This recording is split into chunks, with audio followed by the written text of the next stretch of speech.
రోజు నంద్యాల జిల్లాకు జగన్మోహన్ రెడ్డి గారు వచ్చారు. వచ్చి ఏమైనా మంచి మాట్లాడతారా అంటే ఇచ్చిన స్క్రిప్టే పదే పదే చదివారు.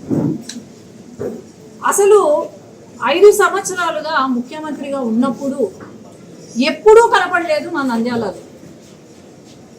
ఎమ్మెల్యే ఎంపీలకు మినిస్టర్లకు కూడా ఎప్పుడూ కూడా అపాయింట్మెంట్లు కూడా ఇవ్వలేని జగన్మోహన్ రెడ్డి గారు ఈరోజు వచ్చి మాట్లాడుతుంటే ఏమనుకోవాలో అర్థం కావట్లేదు.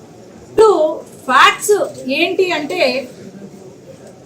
అవును ఖచ్చితంగా తెలుగుదేశం పార్టీ ఇలాంటి సంఘటనలు ఏవైతే ఉన్నాయో ఖచ్చితంగా బాధాకరమైన సంఘటనలు మా ముఖ్యమంత్రి గారు చంద్రబాబు నాయుడు గారు ముఖ్యమంత్రి గారు కూడా కరెక్ట్గా చెప్పారు. ఏమంటే ఎక్కడైనా ఇటువంటి సంఘటనలు జరిగితే మాత్రం ఊరుకునేది లేదు అని చెప్పారు. కానీ ఈ సంఘటనకు కారణం ఎవరు? గత 5 సంవత్సరాలుగా ఈ ఎవరైతే ఉన్నారో ఇద్దరు గ్రూప్స్ ఏవైతే ఉన్నాయో, మరి నిన్న శిల్పా చక్రపాణి రెడ్డి గారు ప్రెస్ మీట్ పెట్టారు. మరి ఇక్కడ ఈయనే కదా, ఎవరున్నారో ఆయన పక్కన? ఎప్పుడో నుండి అతను వైసీపీ పార్టీకి సంబంధించిన వ్యక్తి. కేసులు పెట్టి హరాస్ చేసి రెండు వర్గాల మధ్యలో ఒక ఎనిమిటీని ఇంక్రీజ్ చేసి, మరి దీనికి కారణం ఎవరు? శిల్పా చక్రపాణి రెడ్డి గారేనా? ఈనాడు వచ్చి లేదు చంపేశారు అని రాజకీయం చేస్తున్నారు. మరి ఆనాడు మన జిల్లాలో ఒక కానిస్టేబుల్ని ఎంటపడి చంపితే ఏం మాట్లాడలేదు.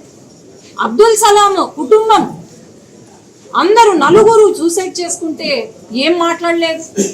మరి ఈరోజు కొత్తగా వచ్చారు, డ్యామ్ కూలిపోతే ఇప్పటికీ వాళ్లకు నష్టపరిహారం ఇవ్వలేదు.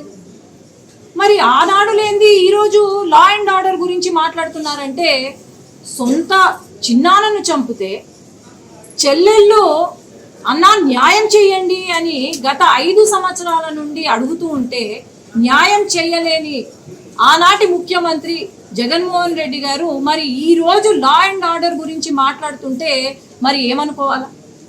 2 వర్గాలు, అది వైసీపీ పార్టీలో ఉన్న వాళ్ళు గొడవలు సృష్టించింది మీరే, అన్నీ చేసింది మీరే. మరి ఈ రోజు ఈ సంఘటన జరిగింది కాబట్టి, ఈ రోజు ఇది జరిగింది కాబట్టి ఆయన వచ్చి ఇక్కడ రాజకీయం చేస్తుంటే ఏమనుకోవాలా?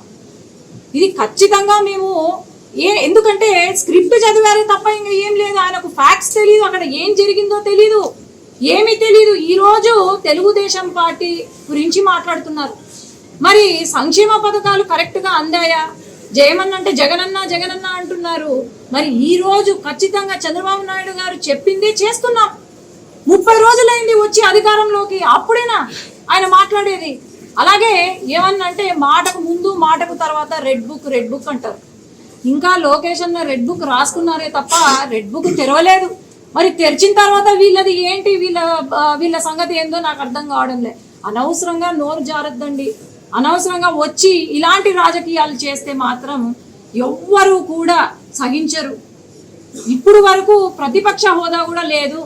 మీరు ఇలాంటి నాటకాలు, ఇలాంటి డ్రామాలు చేస్తే మాత్రం ప్రతిపక్ష హోదా కాదు కదా, మీకు పొలిటికల్ పార్టీ కూడా లేకుండా పోతుంది. నా సజెషన్ యాజ్ ఎ డాక్టర్, మీరు అక్కడ ఏదో లండన్లో ట్రీట్మెంట్ తీసుకుంటున్నారంట, దయచేసి లండన్లోనే వైఎస్ఆర్సీపీ లండన్ పార్టీ అని పెట్టుకొని మీరు రాజకీయం చేస్తే బాగుపడతారేమో అని నేను అనుకుంటున్నాను.